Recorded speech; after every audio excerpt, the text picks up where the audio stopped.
Merhaba arkadaşlar, yepyeni haberlerle karşınızdayız. Afra Saraçoğlu Mert Ramazan Demir ile ayrılık iddialarına net yanıt verdi. Afra Saraçoğlu Paris Moda Haftası dönüşü Mert Ramazan Demir ile yaşadığı ayrılık iddialarına son noktayı koyarak açıklamalarında bulundu. Ünlü oyuncu Afra Saraçoğlu Paris Moda Haftası'nı döndükten sonra İstanbul Havalimanı'nda gazetecilerin açıklamalarında bulundu. Son dönemde adı Mert Ramazan Demir ile yaşadığı ilişki hakkında çıkan ayrılık dedikoduları ile gündeme gelen Saraçoğlu bu iddialara açıklık getirdi.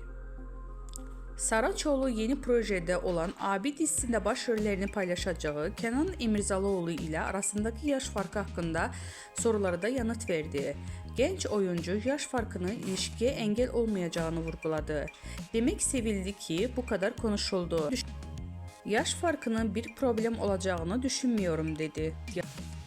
Gazetecilerin özel hayatı ile ilgili sorularına da açıklık veren Afra Saraçoğlu, Mert Ramazan Demir ile olan ilişkisini sonra erdiğini şu sözlerle doğruladı. Artık bitti gitti. Bu açıklamasıyla ayrılık iddialarına son noktayı koyan